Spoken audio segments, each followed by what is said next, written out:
Nós não somos facilmente provocados? É fácil. Uma vez tinha um samurai, no Japão antigo, o samurai estava sentado embaixo de uma árvore descansando e vinha passando um monge. O monge tinha um chapelão, um cajado, estava andando pá, pá, pá.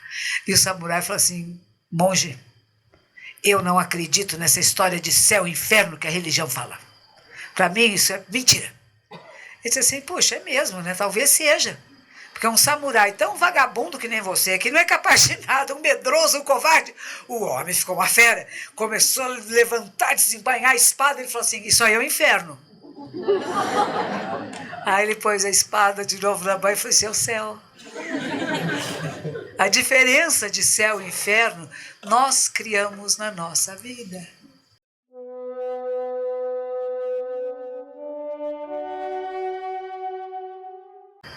Às vezes alguém vem e nos incomoda. Fala: nossa, estou com raiva. A primeira vez que eu senti raiva foi maravilhoso, né? Porque eu percebi que eu estava com raiva. Quantas vezes eu ficava com raiva e nem notava? E de repente esse dia eu percebi.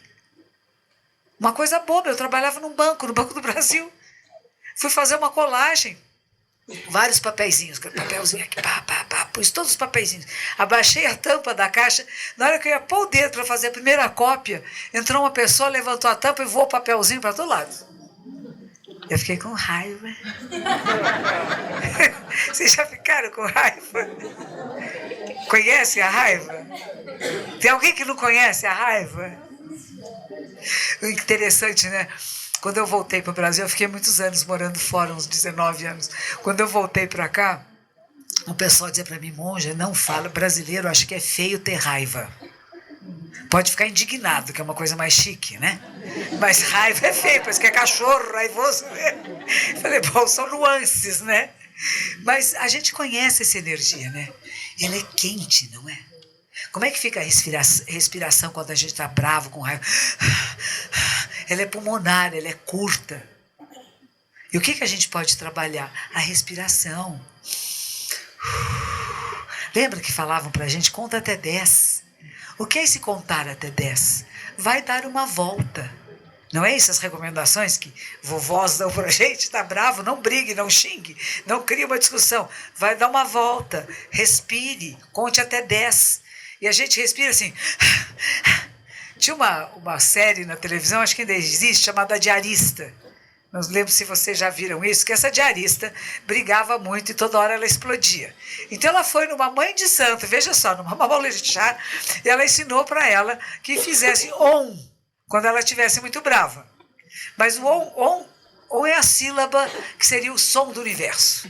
É uma coisa muito bonita, dentro de yoga, muito importante, né? A sílaba mater, né? Como se a gente fosse ouvir o som de todo o cosmos e ele fizesse É bem bonito, né? É usado em práticas meditativas de determinados grupos. Então ensinaram a diarista a fazer om. Então era uma delícia, porque alguém incomodava ela, ela fazia assim, aí não adianta nada, né? Então quando a gente fala de respiração consciente, é uma coisa que a gente tem que trabalhar e aprender, como tudo na vida. O que a gente usa desenvolve, o que não usa atrofia. Não é só da parte fisiológica, da parte mental, psicológica e espiritual.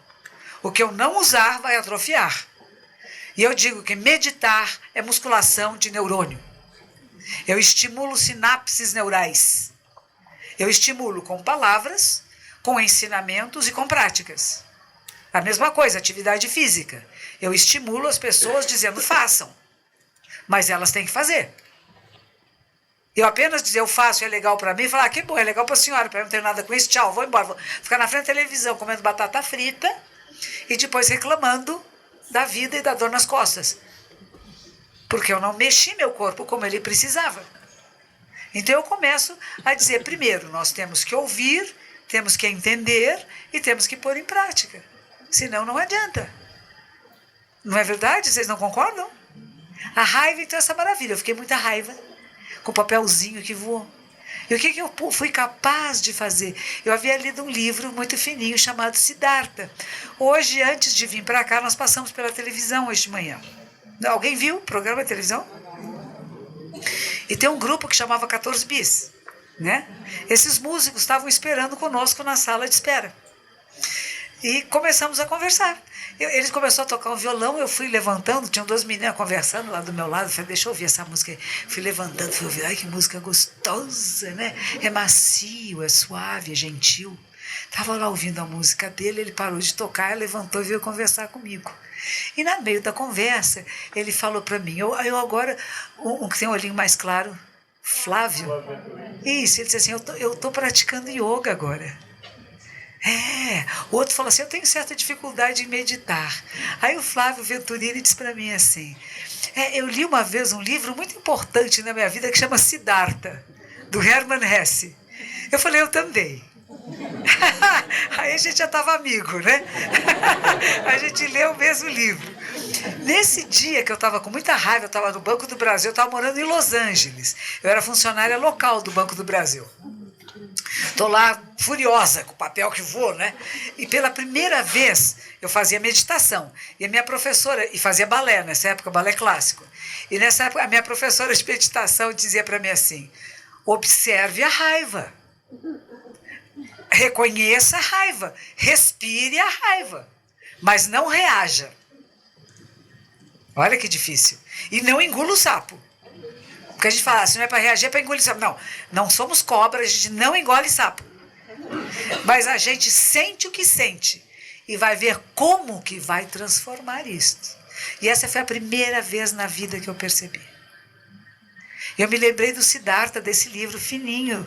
Hermann Hesse é um autor alemão, e esse livro, ele dizia assim, que ele aprendeu a rir de si mesmo ao ouvir o riacho passando. Uma época da vida, ele foi aprender a ser barqueiro. Então ele ficava numa margem do rio para atravessar as pessoas para outra margem, né? E às vezes não tinha ninguém para passar. E ele ficava lá olhando, e aquelas frases que a gente já conhece, que tantas tradições falam, né?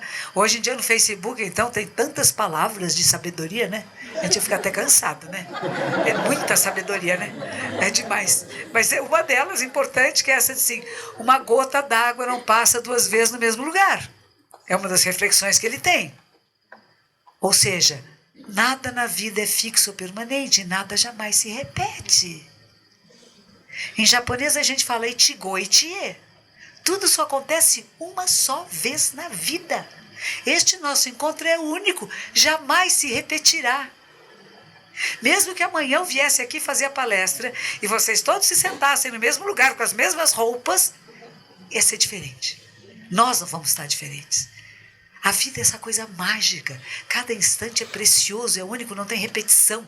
Nós temos que apreciar, aproveitar essa coisa, essa vida humana. A gente podia ser cadeira, cachorro, passarinho. Podia ser rato, minhoca, árvore. A gente é gente. Ser humano é legal. Ser humano pensa, faz poesia, faz música. Não serve para nada, né? Música, poesia, mas é gostoso, não é? A gente pensa, alguém pensou essa sala. Foi um pensamento de uma mente humana. Depois fez um desenhinho.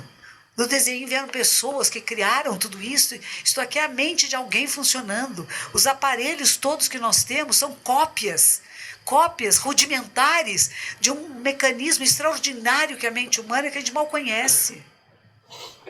É maravilhoso você pensar isso. Olha que coisa linda que eu sou um ser humano, que legal. Eu sofro, fico alegre, fico triste, que bom. E não há nada fixo, nada permanente. Quando a gente quer fazer uma coisa permanente e fixa, a gente está fingindo, está mentindo. Porque não dá para segurar. Está rolando. E a gente está se transformando. Cada filme que vemos, cada livro que lemos, cada escola que vamos, cada professor que encontramos, nos transformam. Os amigos, as conversas. Por isso é importante ver do que eu me alimento. O que eu estou comendo, que programas de televisão eu escolho ver, que livros eu quero, que conversas eu tenho. Eu posso ficar aqui fazendo fofoca o tempo todo, né? Vamos falar de fulano, né? Fulano casou com fulano, você viu? Ele traiu, né? Você sabe o que aquele outro fez, o que ele comeu? Para quê? Quando nós podemos elevar nossa mente, né? Para querer conhecer o que é Deus. Existe Deus? O que as pessoas chamam de Deus? Eu acredito ou não acredito? Não dizer, eu acredito porque não pode. Não, o que é? O que é a vida? O que é a morte? Nós todos vamos morrer. Eu tenho medo da morte ou não tenho medo da morte? O que significa morrer? Depois da morte, tem espírito, não tem espírito? Tem fantasma, não tem fantasma? Tem um mundo de defunto, de espírito, não tem? O que é a vida? O que é a morte? Para que serve ter nascido humano? Se a gente vai envelhecer, vai ficar doente e vai morrer, garantido, né? Tem sentido a existência? Ou que sentido eu dou à minha existência? Essas são as reflexões que a gente pode fazer como ser humano. Como é que eu vou usar a minha vida? A minha capacidade de atividade, de pensamento, de inteligência, eu vou usar para quê? Eu posso usar para qualquer coisa. Eu posso desenvolver habilidades. Ela falou do Neymar e realmente é uma coisa que eu concordo, né? E que eu falei hoje de manhã na televisão. Como é que você tem um atleta, que é um grande atleta, uma pessoa que treina muito, que tem uma visão maravilhosa, por isso são esses jogadores excepcionais, porque ele tem o quê? Uma visão gestáltica, que a gente chama em psicologia. Você vê o todo. Como é que é esse foco, que é uma grande angular em máquina fotográfica, você chamaria isso de grande angular? Está tudo em foco. Eu não tenho um foco bitolado, que eu tenho a minha bola aqui e eu só vejo ela e eu tenho que passar a bola para ela. Né? Eu estou vendo ela e estou vendo ela outra lá. E se ela não está em condições, eu posso mandar para lá a bola, porque a minha visão está aberta, está tudo em foco. Mas ele não tem o emocional controlado. E aí faz bobagem. E como é fácil você provocar o outro, não é? Nós não somos facilmente provocados? É fácil. Uma vez tinha um samurai, no Japão antigo, o samurai estava sentado embaixo de uma árvore descansando e vinha passando um monge. O monge tinha um chapelão, um cajado, estava andando pá, pá, pá. E o samurai falou assim: monge, eu não acredito nessa história de céu e inferno que a religião fala. Para mim isso é mentira. Ele disse assim: puxa, é mesmo, né? Talvez seja. Porque um samurai tão vagabundo que nem você, que não é capaz de nada, um medroso, um covarde. O homem ficou uma fera, começou a levantar, desembainhar a espada. Ele falou assim: isso aí é o inferno. Aí ele pôs a espada de novo na banha e falou assim: é o céu. A diferença de céu e inferno nós criamos na nossa vida. Como é que eu reajo às coisas que estão acontecendo? Esses dias um aluno meu, aluno de meditação lá em São Paulo, ele me apresentou um personagem que eu não conhecia, talvez vocês conheçam, um homem chamado Leandro Carnal. E ele estava num café filosófico. Ele é um professor de história. E ele estava dizendo o seguinte: imagine um dia eu estava no trânsito e alguém falou da minha mãe. E eu fiquei pensando se era verdade. Eu fiquei me lembrando das fotografias da minha mãe, sempre uma senhora muito recatada. Não havia nada que a desabonasse. Então aquilo que falaram da minha mãe não era verdadeiro e, portanto, não me ofendia. Porque não era verdade, não tinha nada a ver comigo. Esse homem não conhecia minha mãe. Eu conheço ela desde a minha infância e vi fotos dela antes de eu ter nascido, e era uma senhora muito recatada, muito religiosa, não nada que a desabonasse. Aquela palavra não lhe cabia, então não me ofendeu. Aí ele diz mais: mas imagine que minha mãe fosse uma mulher de programas. E se alguém dissesse: a sua mãe é isso, eu dissesse: sim, é verdade, ela é. E também não me ofenderia. Eu não teria por que brigar. Mas percebe que a gente briga por coisas que não são reais e verdadeiras? A pessoa que te ofende, deixa ele ficar com a ofensa dele. Não chega aqui. É verdade? Se for verdade, tá bom. Se não é verdade, coitado, ele não sabe, não conhece. Eu preciso brigar? E nós temos uma ideia, que é essa ideia de um eu, que precisa estar sempre defendendo, lutando e brigando, porque o meu eu precisa ser defendido. O meu ponto de vista, o que eu acho. Isso é a origem de guerra, de violência. Os meninos que estão lá cortando as cabecinhas, né? Porque você não pensa como eu penso. Você não acredita no que eu acredito. Então você tem que ser morto. Nós já fizemos isso. Todos nós aqui, nossos ancestrais. Bonitinhos e bonitinhos, de várias tradições espirituais diferentes. Nós crescemos um pouco disso, né? E a gente fica olhando pessoas que ainda estão vivendo na Idade Média, né? A gente fala: nossa, para quê? Nós podemos nos respeitar nas nossas diferenças, né? Como nós podemos fazer escolhas de atividades físicas diferentes. E não é dizer que esta é melhor do que aquela. Mas ela pode completar e cada um de nós encontra afinidade em uma delas. Mas quando eu fico me achando que eu sou melhor do que o outro, porque eu fiz uma escolha melhor do que o outro, é o princípio da guerra e da violência.